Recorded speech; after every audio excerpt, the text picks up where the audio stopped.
This is AACPS Board of Education Recap with Monica Monk.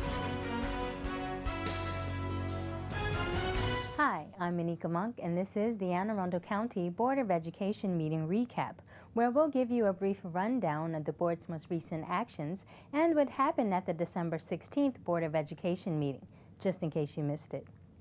With a focus on the people who work so hard for our students, School Superintendent Dr. George Arlotto recommended a $1.14 billion fiscal year 2017 operating budget. The plan includes $15.5 million to provide full step increases to all eligible employees and an equivalent increase for employees not represented by bargaining units.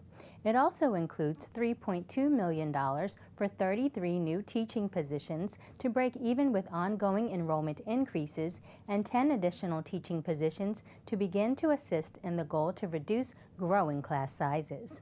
Anne Arundel County Public Schools has grown by more than 7,000 students in the last 10 years.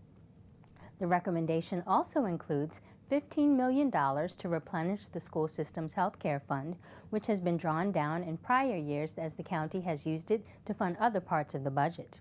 $1.5 million to add 7th grade at the Monarch Global Contract School, $449,000 for 6 special education teachers, $358,000 to add 4 English language acquisition classroom teachers and an interpreter for the International Student Services Office, $169,000 for 3 additional bilingual facilitators to provide critical assistance and support to non-English speaking families, $1.2 million for 11.5 teaching positions to expand the Enhancing Elementary Excellence, or EEE program, to the 9 elementary schools in the Chesapeake and Northeast clusters, and $654,000 for 4 positions to enhance the STEM programs at Glendale and Central Middle Schools. On the issue of school start times, Dr. Arlotto included $8.1 million to shift school start and dismissal times in August 2017.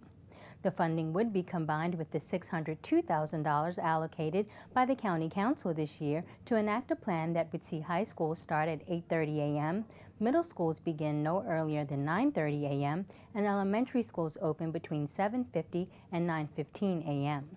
No school would dismiss later than 4:15 p.m.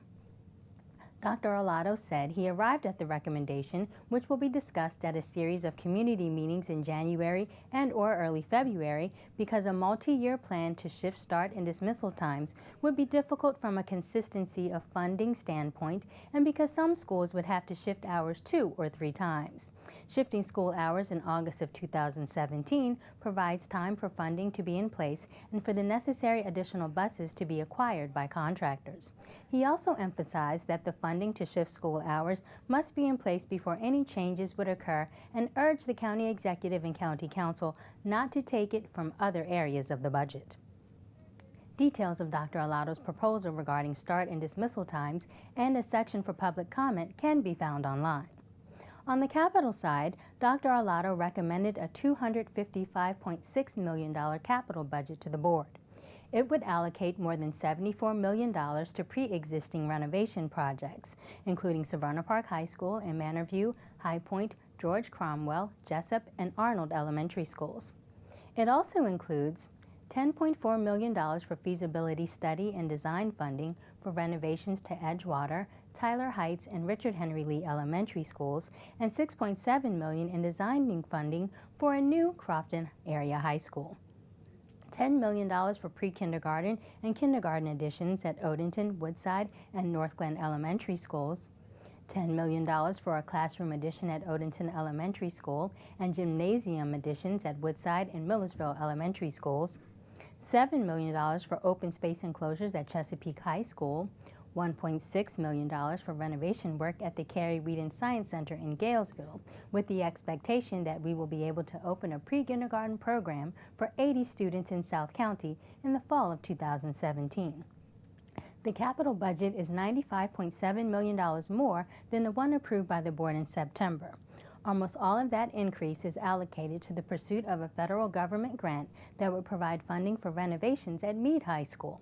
The school system would only do the work if it is funded through the federal government grant.